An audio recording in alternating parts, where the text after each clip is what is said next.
I mean, Dilly. And I am Michael Sheehan. We just saw the unveiling of the 2020 Giro d'Italia route after much anticipation. First things first, kicks off with an 8.6 kilometer long time trial in Budapest. No, not a prologue, because it's 8.6 kilometers long.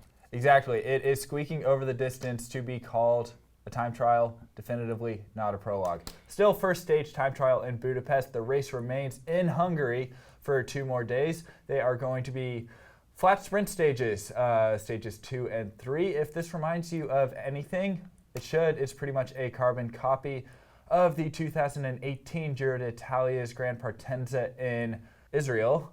It also had a very short time trial and 2 sprint stages following, and we're going to Sicily after that.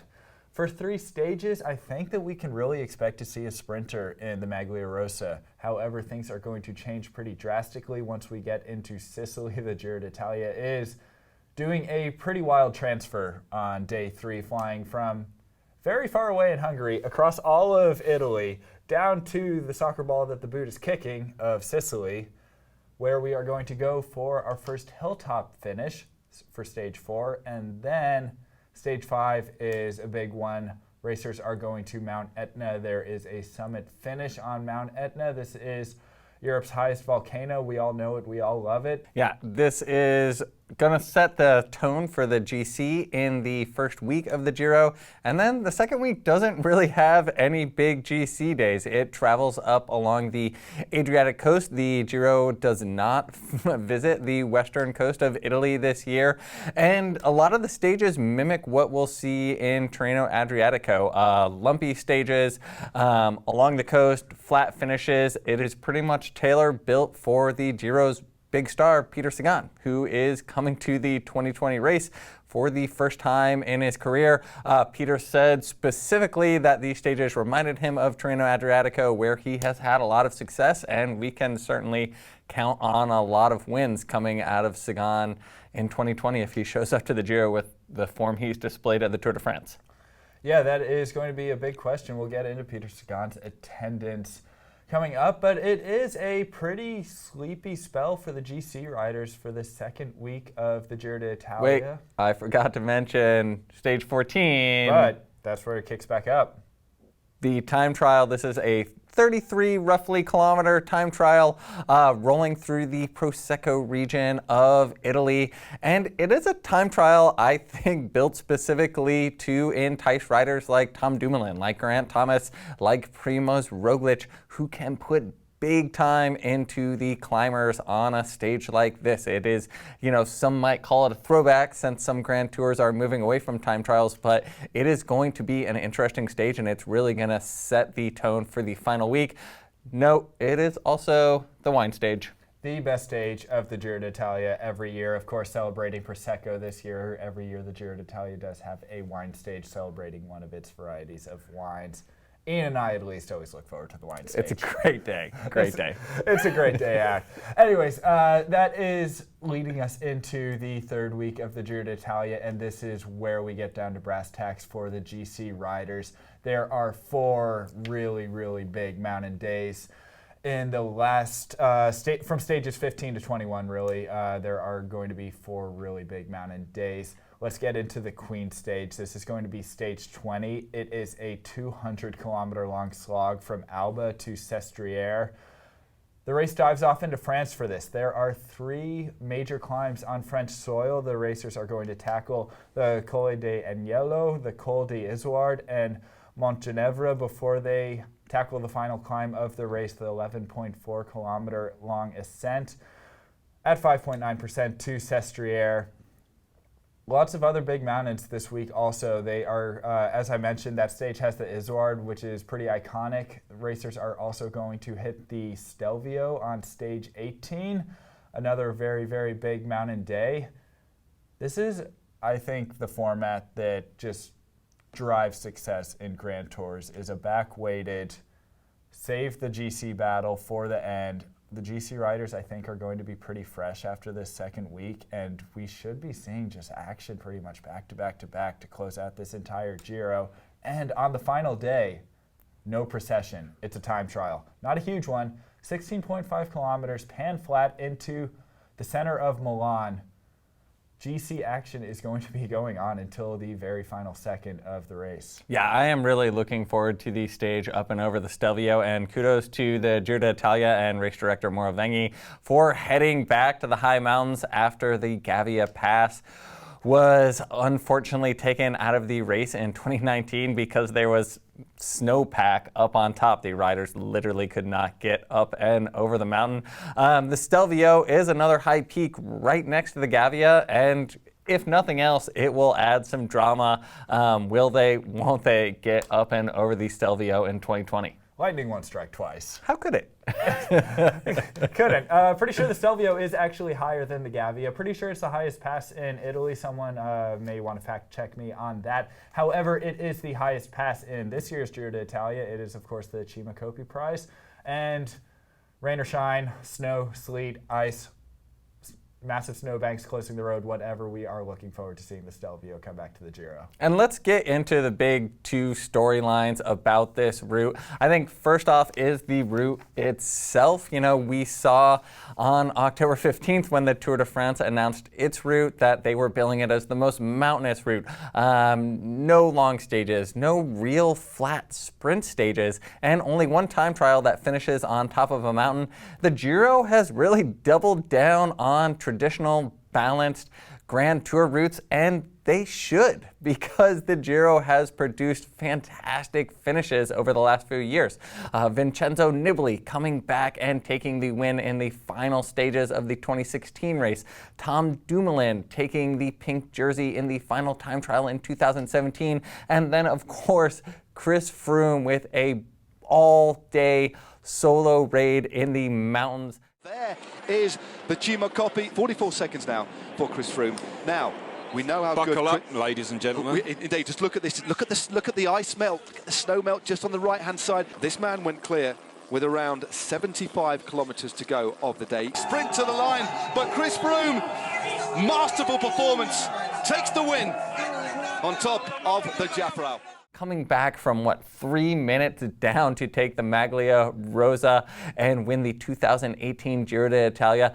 These Giros tend to have us on the edges of our seat right up until stage 21, and I think this race is going to deliver the same kind of dramatics if we have to, suffer through some long, quote-unquote boring, as some people call them, sprint stages in the first and second week.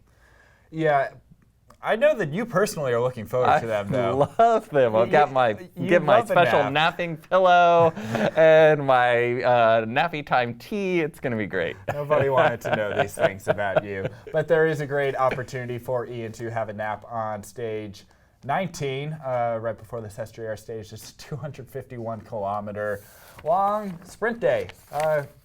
Whether or not you have to have those in a Grand Tour, the jury is still out. The Giro d'Italia is holding fast to traditional Grand Tour racing this year. And it seems like the Olympics are really building into the route that the Giro has built this year. Yeah, it's an Olympic year. The Tour de France ends 6 days before the Olympic road race, the Giro d'Italia, and 5 weeks before the Olympic road race. I think that the Giro organizers have made a really, really conscious decision to make the Giro appealing to all the stars of the sport who are going to be targeting the Olympic road race in Japan, because there are just these long, steady days in the peloton where riders, they're not really going to have to worry about being dropped, but they're still getting in 200-plus kilometer long days. And sure, they're coming into the Giro d'Italia wanting to get results, but there's no way around it. This is going to be a really, really useful form-building block for a lot of the riders in the peloton, because you have huge training load in the Giro, long, steady days, you're not going to be completely blown out, and then you have time to recover and hit it again before the Olympics. I think it's clearly laid out to be appealing to riders like Tom Dumoulin and the likes to get them away from the Tour and come to the Giro. Yeah, if I'm Tom Dumoulin, if I'm Geraint Thomas, if Chris Froome can rebound and refine the form that he had previous to his horrific crash, I am definitely targeting this Giro and then winning an Olympic medal in the time trial and or the road race in Tokyo.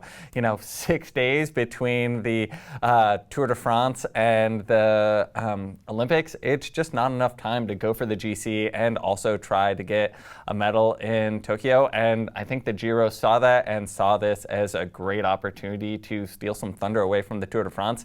And, it'll be interesting to see what Peter Sagan does. I mean, he's saying that he's going to do the Giro and the Tour and the Olympics. And let's get into that because Peter Sagan is the other big story about this Giro. Yeah, this is a massive coup for the Giro d'Italia. Ian and I have personally been calling Peter Sagan to do the Giro d'Italia for the last 2 years. He has finally answered the call. He's doing it. We are all very excited. I know that the Giro is very excited to have him as well. Peter Sagan is going to be seeing a lot of fans supporting him on the course, especially the start in Hungary. It borders his home country of Slovakia. I think that the Slovakians are going to be going mad, not just in the first 3 days, but I think a lot of them will be taking to the streets in Italy to support their champion, their superstar. And Peter Sagan's ambitions in the Giro d'Italia, I think that he has a lot of really good opportunities pretty much all the way until the last week.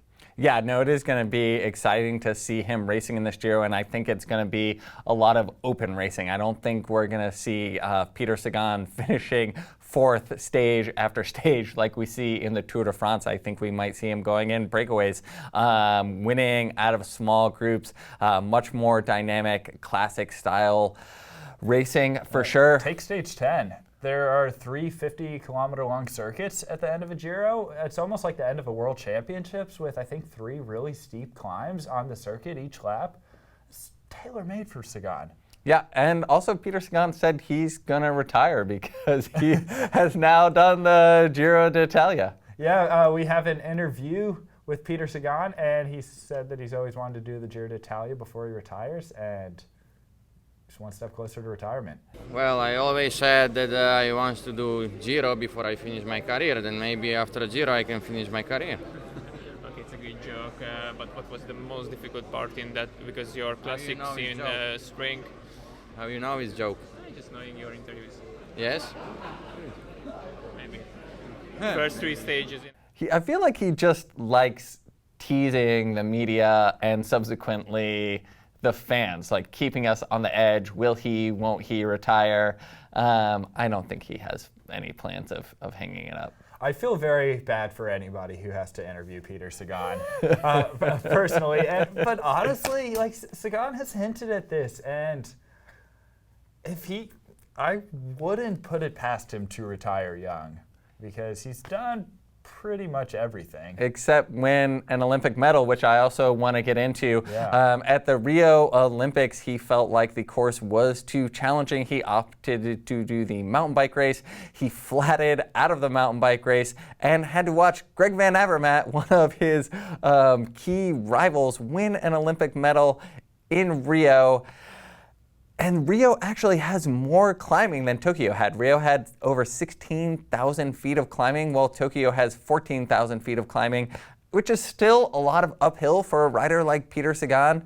But Peter Sagan can do really amazing things on a bicycle. There is a long run from the final climb in Tokyo to the finish, and I certainly wouldn't be surprised to see him bring back the leaders and win that bike race. Yeah. Comparing the numbers between Rio and Tokyo, I think we're going to really just have to see what Mount Fuji does to the peloton because there was more climbing in Rio, but the quality of climbing, how the riders tackle it, all of that factors in. But whatever the case, Sagan has a big year in store for him. Classics, Giro d'Italia, Tour de France, Olympics. He's going to be go, go, go. Yeah, is he going to win the sprint title in both the Giro and the Tour? Would not put it past him. I don't really know who would be able to take it away from him, to tell you the truth. Yeah, he seems to win it by accident at this point. Yeah. Unless he goes into the Tour de France tired from the Giro, because he has never done the Giro d'Italia before. It's always been from the classics, full focus on the Tour de France and his stage wins and green jersey. this is a whole nother thing, and it could totally backfire on him in the Tour. And I think that he is at a point in his career where he's okay with that. Yeah, regardless, it is going to be an exciting race, an exciting season. Of course, tune into the Giro d'Italia live and on demand on FloBikes for viewers in the United States and Canada. Can't wait for the show. We'll see you there. May 9th.